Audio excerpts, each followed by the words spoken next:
welcome back to my channel. In today's video, I'm going to be sharing with you 5 effective time management tips to help you save time, be productive, and get things done. Before I get started, I just wanted to give a huge shout out to Audible for sponsoring this video. Audible is a platform where you can listen to a wide selection of different audiobooks. I will be talking about them more later on in the video, so without further ado, let's get into tip number 1. My first tip is something that I've been doing for quite a while, and that is making to-do lists. So it sounds quite generic, but there are a couple things that I like to think of to make me that much more productive and actually know what I'm doing. So the first one is to be really specific. When I write to-do lists, I will plan out everything that I'm doing by the hour, especially if I know I have a lot of work to do.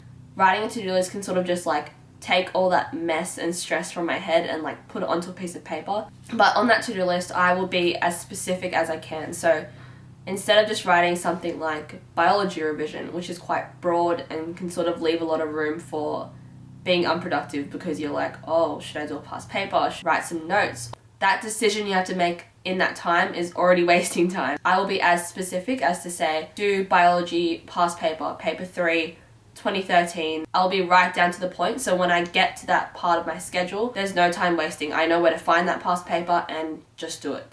Instead of being like, oh, should I do this year? Should I do that year? This paper? All of that is just wasting time. And to be as effective with your time as possible, you want to know what you're doing, have a plan in your head, and go and attack it.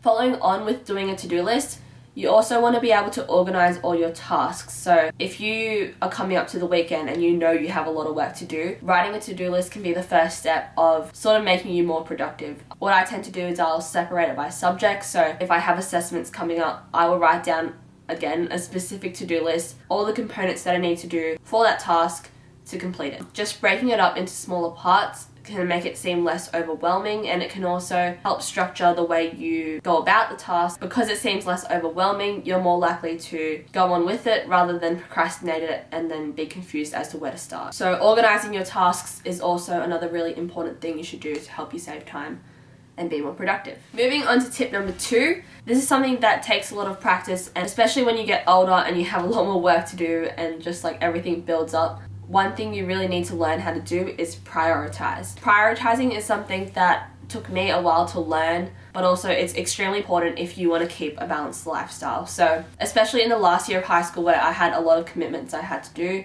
so like whether this is extracurriculars, any leadership roles, also your studies and breaks, you want to be able to effectively prioritize and know what to start with. What I did was, because I knew that in my final year of high school and also in uni now, I have like a lot of work to do, I will schedule that around certain commitments that I know I have every week. So if I know I have a dance rehearsal this time every week, I will keep that block free, so then my head sort of gets into the routine of knowing, oh, there's a break here, and then after that I can study. So just getting into the routine of doing things is really going to help you, especially with your revision. So if you go down every day and study like an hour of biology, then that's going to help with consistency in your revision, but also being more effective because your brain will know that this is my time to sit down and study. I would say that taking breaks and also having those activities like sports and arts to do in the time between your revision is just as important as the revision itself, because it gives you a break, and also you need to be balanced and have other things to do rather than just sit down all day, because that's not really healthy.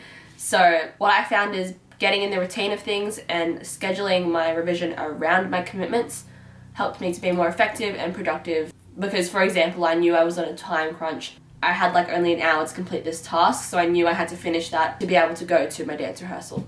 So having those commitments can act as little blocks to help you get your work done and procrastinate less. So the second thing I wanted to say with prioritizing is you should also do this within your studies. So when you're prioritizing your revision, start with the things that are the hardest, because if you have a fresh start to the day and you start with the things you're struggling with the most, your brain will be able to comprehend those things, I feel like, earlier on in the morning than like really late in the night after you've already done a full day of revision. So to save time and procrastinate less, you want to start with the harder subjects or the more pressing tasks. So if you know you have like an assessment or lab report due next week, you want to start with that and then go into like your homework and revision that's due maybe a few weeks later. My third tip is something that I've mentioned quite a bit on my channel, and that is to work smarter, not harder.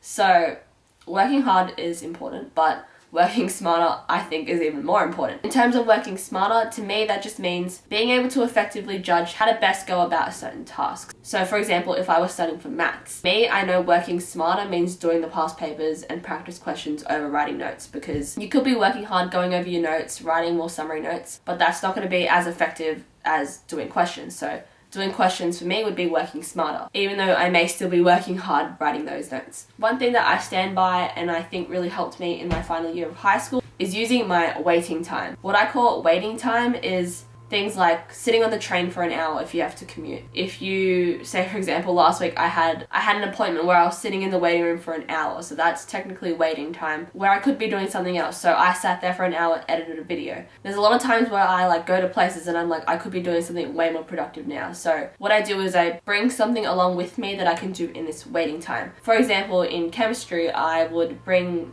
my book of multiple choices because that was really easy and portable, and I could do that on the go. Like if I was sitting in the car for an hour, I could just go through and do like a paper. That's how you can save time and be more productive and effective with your time. So another thing you can do in your waiting time to be that much more productive and effective with your time is listen to audiobooks on Audible. Audible is a platform that has a large selection of audiobooks that cater towards you and your interests and what you want to learn about. Say for example, you have a text for English that you need to study.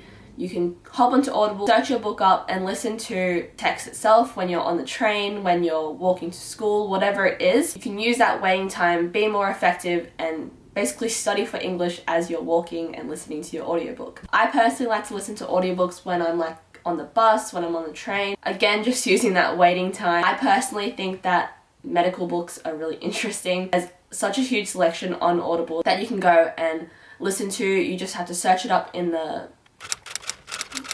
search bar and the book should be there. One audiobook that I've been really enjoying is called When Breath Becomes Air. It is a medicine related book. I find hearing about those stories of surgeons and their experiences through medicine really interesting, so I have gotten onto that through Audible. Audible even has a new section of books to make their selection even bigger than it already is, and that's called Audible Originals. These are exclusive titles that have been created by celebrated storytellers from all different worlds as diverse as journalism, literature, theatre, and just so many more. So I'll leave all the information down in the description below, but basically if you use the link audible.com/studycollab or text studycollab to 500 if you're in the US, then you can get your first Audible book for free by clicking that link down below. So again, thank you to Audible for sponsoring this video, and when you're done watching this, go and click the link down below and listen to your audiobook and become that much more knowledgeable and effective with your time. That leads me on to my fourth tip for effective time management, and that is to leave a buffer between your tasks. So something that I'm very guilty of is writing a full schedule, to-do list, revision, whatever it's called, revision timetable, and I will basically do like 9 to 10 do this, 10 to 11 do this, 11 to 12 have a break, 12 to 1 do this. I will forget to leave little buffers between my breaks, and that sort of discouraged me if I had a task that took longer than I intended. So if I had a task I said I was going to do from 9 to 10, and it actually took me from 10 to 10:30, then that sort of pushed my whole schedule back, and then I'd sort of not really stick to it. So one thing I did to sort of help with that is leave a buffer between my tasks. So this buffer could be a 10-minute buffer, 5-minute, whatever you wish, just between my different tasks. In that 5-10 minute time, I could go to the toilet, I could have a drink of water, finish the task off, or grab my books and equipment for whatever task I was doing next. Whatever it was, and it wouldn't sort of mess up my schedule for the rest of the day. Because I was on time, that sort of gave me the opportunity to stick to whatever I was doing and then not procrastinate or not feel discouraged for like taking longer than it should have. Also, it gives you the incentive if you finish early. If I finished like 20 minutes early, that gave me the incentive. I'd go watch a TV show, an episode, or whatever it was. If you have a little buffer between your tasks, that really helps with having breaks, clearing your mind, getting your stuff ready to move on to the next task and be productive. And finally, my last time management tip is to know yourself. I'm gonna be honest, this one sounds a bit weird and wishy-washy, but in terms of knowing yourself, this just means that for me, I know that if I start watching a TV show or a movie whilst I'm doing my work, that's just going to take me longer to do the task, and then I won't stick to my schedule.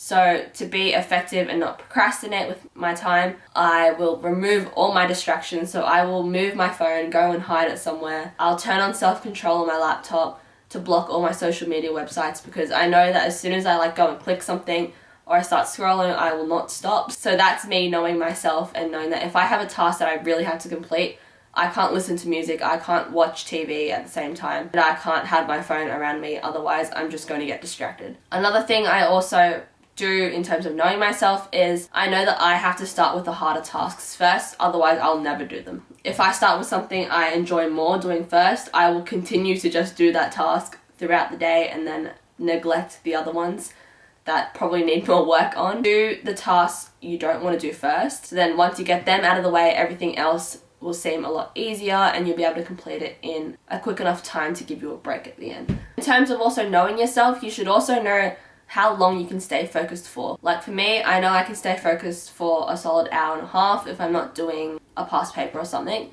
I know that in terms of hardcore revision, if I'm trying to memorize something, an hour to an hour and a half is probably the maximum amount of time I can stay focused for without having a break. So if you know you can only focus for an hour, don't plan to do memorizing flashcards or like practice flashcards for 2 hours, because that last hour is just going to be a waste of time where you're not really being as productive as you can be. And that is about everything for this video. Sorry, my voice sounds a bit weird in this video. I'm just a bit sick at the moment. But with that being said, I hope you enjoyed this video. I hope you found the tips really useful and you can implement them into your own routine and schedule to make you that much more productive and effective with your time. If you haven't done so already, be sure to subscribe to my channel. Like this video, give it a thumbs up if you thought it was useful. Comment down below your own time management tips, what you do to stay productive, and I shall read through them. And yeah, I'll see you in my next video. Bye!